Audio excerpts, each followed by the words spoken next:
अच्छा जी, ये हैं फिलियोसेपियंस। सलाम मुफ्ती साहब। वालेकुम सलाम जी भाई। आमिर भाई कैसे हैं? और जी कौन जी, है? Thank you. हाँ, एक्नॉलेज इस्लाम भाई, साई मुस्लिम भाई, सभी को सलाम। अच्छा मुफ्ती साहब, कोशिश करूँगा मुख्तसर सी गुफ्तगू के लिए, पर हमेशा की तरह हो सकता है कि थोड़ी लंबी चली जाए। मेरी आपसे इस बारे में बात हुई है, और सूरह फातिर की आयत 27 के बारे में बात हुई है मेरी आपसे। हाँ हुई है। तो आ, तो मैं आपको बताना चाह रहा था, मैंने जो उसके बारे में मेरी जो आपसे गुफ्तगू हुई, उसमें आपने बताया कि वो आ, उसमें कई जो ट्रांसलेशंस मैंने देखे हैं, या जो इवन जैसा मेरे को ध्यान आ रहा है, जो कुछ एक तफासिर जो हैं, उसमें ये भी लिखा है कि वो इंस्ट्रक्शंस हैं वहाँ पे रहने वालों के लिए, बेसिकली, राइट? सूरह फातिर का जो, यानी आयत नंबर 27 की बात कर रहे हैं। हाँ, अलम तरा अन्नल्लाह, तो उसमें आप ये कह रहे हैं कि क्या आपने नहीं देखा? आपको देखने को ये हाँ, एतराज था ना, ये हमने आपने कहा था नहीं कि देख देखा। ले। ये आप जो है, ये आप जो है वहाँ के अ, कुरैशियों की बात चल रही है। ठीक है, मतलब आप चूंकि ये वो वाला डिस्कशन तो मुकम्मल हो गया था, आप उसके अलावा कुछ और कहना चाहें तो कहिए।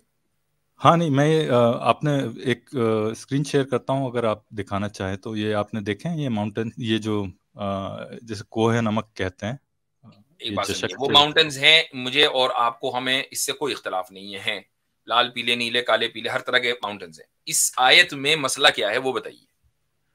नहीं, मैं ये जानना चाह रहा था, मैं क्या शेयर कर सकता हूँ स्क्रीन, अगर आपकी मतलब इजाज़त हो? माउंटेन्स ही का तो दिखाएंगे ना आप फोटो। हाँ, मैं दिखाना चाह रहा हूँ कि वो कैसे दिखते हैं, तो एटलीस्ट मालूम चल जाए वो कि ये हमारे आयत ऑडियंस सच्ची। को उसमें कोई दिलचस्पी नहीं है, हमें पता है कि माउंटेन्स हैं। अब आगे ओके, बोले। ओके, हाँ। ठीक है। चलिए, तो मैं ये जानना चाह रहा हूँ कि मेरे मेरे नज़दीक वो आयत जो है, यह जो कूफा के आसपास लिखी गई हैं, या वो कूफा के आसपास ये बातें चल रही होंगी, क्योंकि ये जो जशक माउंटेन्स जो हैं, ठीक है, ये कूफा से करीब 300 किलोमीटर के आसपास दूर हैं, ठीक है। अब दूसरी चीज़ मैं ये जानना चाह रहा था आपसे तो चूंकि कि माउंटेन कुरान वहां है, शरीफ। लिहाजा मैं कहता हूँ कूफा ही जाने की क्या जरूरत है, उन्हीं माउंटेन ही पे बैठ के लिखी होगी किसी ने। नहीं, कूफा के आसपास, क्योंकि 300 300 किलोमीटर का, 300 किलोमीटर का भी कंसेशन क्यों दिया? हाँ, यानी नहीं, इनकी हो हाथ धो सकता है गई है जिसने वैसे। लिखी हो वो माउंटेन पे बैठ के लिखी हो, फिर लेकिन कूफा पे आके उसने नहीं, मैं कंपाइल कहता हूँ कर दिया, कूफा ये भी के जरिए करने की पॉसिबिलिटी है। जरूरत ही क्या है ना, ये कहे भाई इस नहीं, माउंटेन पे खड़े कूफा होकर पे लिखिए। इसलिए क्योंकि हाँ कूफा पे इसलिए क्योंकि अब्बासियों का वहां पे हाँ, अब बस गढ़ था। ये भाई हैं उनके जी। ये उधर एलची थे, ये उधर किया करते थे पोस्टमैन का काम अब्बासियों में। अच्छा, चलिए। अगर ऐसा होता तो अब जैसे हिमालय के जो है सफेद माउंटेन है, या और भी कुछ और नई चीजें हैं जो कुरान में शायद ना हो, जो मुख्तलिफ मनाजिर कुदरत हैं, तो हम उसका इजाफा कर देते। अब्बासियों ने किया, हम भी कर देते, मुगलिया दौर में हो जाता उस्मानी कुछ एक आयत। भाई हम क्यों पीछे रहे, हम भी दो चार आयतें डाल दें कुरान में। ये सारा क्रेडिट अब्बासियों को काहे को दे रहे हैं आप? नहीं, पर ये इसके लिए ये जानना जरूरी है कि क्या मुकम्मल कुरान का कोई भी नुस्खा जो है वो 7th सेंचुरी के 8th सेंचुरी के पहले मिलता है या नहीं, हम तो राइट? कुरान के नुस्खे के ऊपर एतबार करते ही नहीं ना। एतबार करते हैं, एतमाद नहीं करते हैं, यानी उस पर रिलाय नहीं करते कि कुरान के महफूज होने के लिए उसका मुकम्मल नुस्खा हमारे पास आज होना जरूरी है, इस पर एतमाद फिर नहीं है, तो क्योंकि फिर तो वो हमारे लिए सेकेंडरी सोर्स है। प्राइमरी सोर्स तो हमारा तवातुर तबका है, उसी पर बात हुई अभी एग्नोस्टिक स्केप्टिक एग्नोस्टिक से।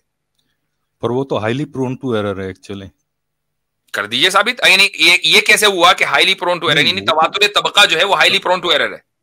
हाँ बिल्कुल, कैसे भाई? क्योंकि उसमें आपको ये नहीं मालूम चलेगा, हो सकता है कि वो तवातुर ही आ रहा हो, पर आपको ये कैसे मालूम चलेगा कि वो इट डेट्स बैक टू 632 या फिर उसमें प्रायर टू इख्तलाफ हो दैट? जाता, वो इख्तलाफ नहीं है, इसी को हम नहीं, कैसे हो कंसिस्टेंसी जाता? बोलते हैं। क्यों ना वो तो होता? हो सकता है एक यानी शख्स से आया हो। अगर ये होता ना कि भाई कुछ सहाबा ने, मसलन कुछ सहाबा मिस्र चले गए, कुछ कूफा आपका जो लवली शहर है वहां चले गए, कुछ जो है वहां चले गए शाम में, हर एक सहाबी ने अपने एतबार से आयत एक बता दी, जो भी उसने सुनी नहीं सुनी, और उसके बाद वहां के लोगों ने उसको नकल कर लिया और आगे पहुंचा दिया, तो फिर तो आज अलग अलग वर्जन होने थे ना। नहीं, ये भी तो हो सकता है ना कि ये जब कंपाइल हुई, और तब कूफा में ही कंपाइल हुई, और कूफा से ही तो डिस्ट्रीब्यूट मैं हुई। कहता हूं कूफियों ने अगर कंपाइल किया तो शामियों ने क्यों कबूल किया? शाम और कूफा के अंदर तो बड़ी टसन चलती थी।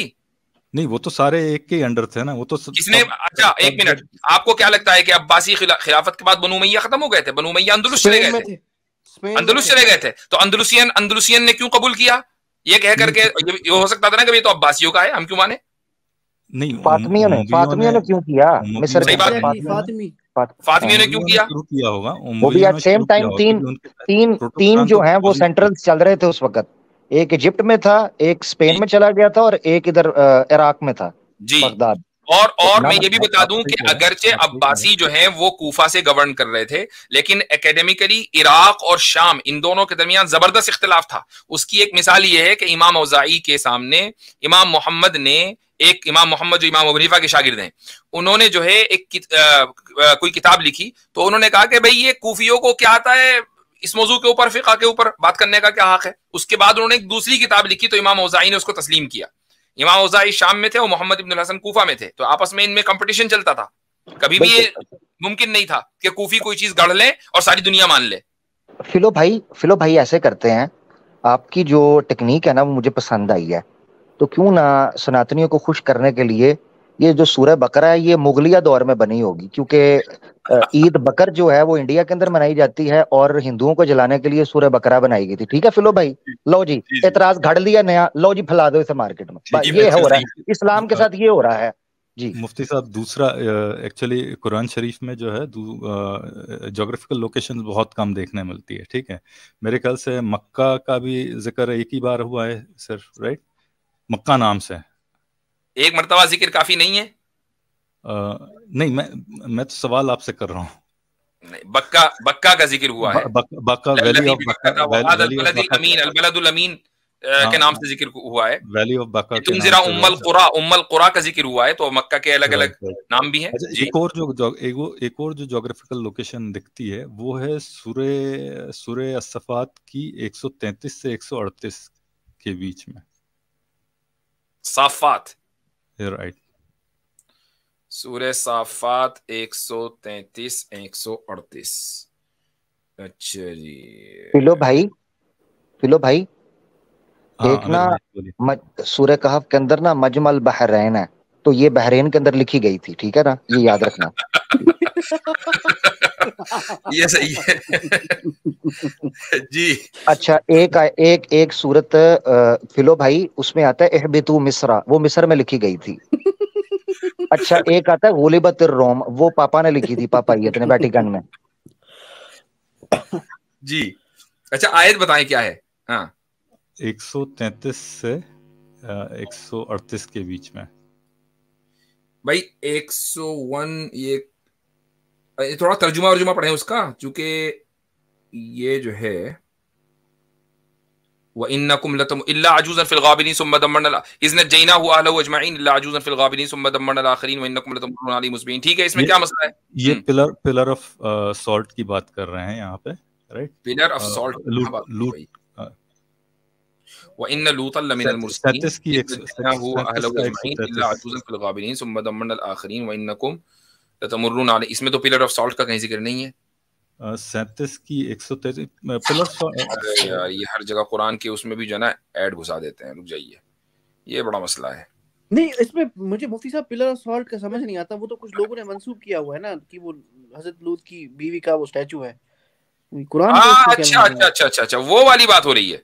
137, हाँ 137 138 में ये लिखा है ना कि you pass by it day and night. Makkah वालों, तुम इनकी बस्तियों पर से गुजरते हो कभी सुबह हो। इन्नकुम लतमुर्रून अलैहिम मुस्बिहीन। तो इसमें पिलर ऑफ सॉल्ट कहां से आ गए? अब मैं एक आपको जोक सुनाता हूँ।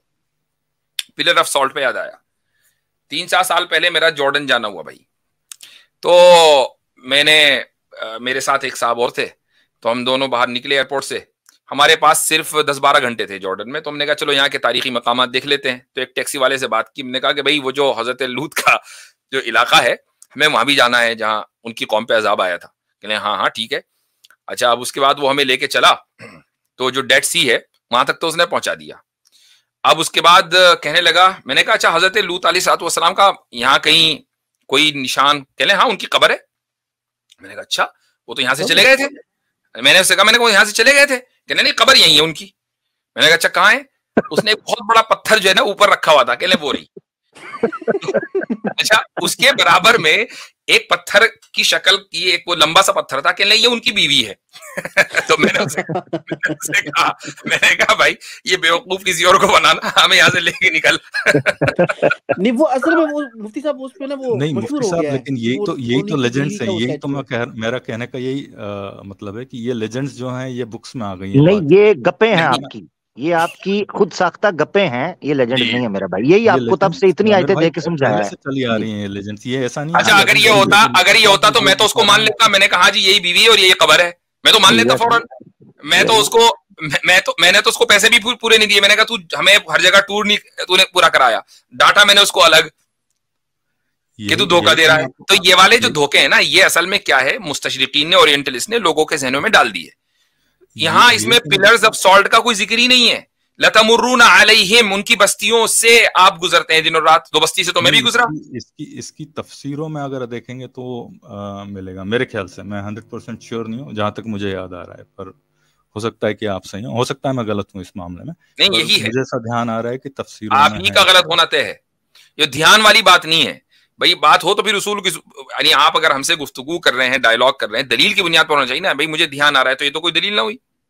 ठीक है, मैं एक कोशिश करता हूँ एक तफसीर ढूंढने की, ठीक है ना। अच्छा तो चलें, अब मुख्तसर बात करनी थी ना, ये वाली बात तो हो गई, दोनों बातें हो गई अब जी हजरत। इनके लिए ना जो फिलो भाई हैं, इनके साथ ना एक दफा ये हुआ कि एक यानी इनकी मिसाल इस तरह है जिस तरह ये कुरान से टुकड़े पकड़ के कर रहे हैं। तो वो एक बेवा थी और उसका देवर था। उन दोनों के दरमियान ना तरके का और विरासत का मसला चल पड़ा।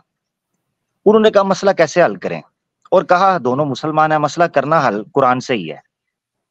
ठीक है जी। तो वो बच्चा जो है ना उसका बेवा का, वो जनाब केस लेकर, तो जनाब फिलो साहब जो हैं इस तरह के कोई थे आदमी मुफक्किर, उनके पास चले गए। और उधर से देवर जो था यानी चचा उसका, वो भी आ गया। तो इन्होंने खिलाए पैसे। तो उन्होंने कहा अच्छा ये कैसे? कहता जी मैं कुरान से साबित करूंगा। उन्होंने कहा कैसे करोगे साबित? उसने कहा कुरान में लिखा हुआ है मा अगना अनहु मालुहु व माँ का सब। तो ये माँ का सब लिखा हुआ है, इसका मतलब ये है जितना माल बचा है माँ का सब, यानी माँ का सारा सब, माँ का। हाँ माँ का। ठीक है, तो वो केस जीत गए। तो ये फिलो भाई की मुफक्कर पंक्ति जो है ये इसी किस्म की होती है जी। चले ठीक है फिलो भाई, इंशाल्लाह फिर बात करेंगे। चलिए ठीक है, चलिए मुफ्ती साहब बाद में बात करते हैं।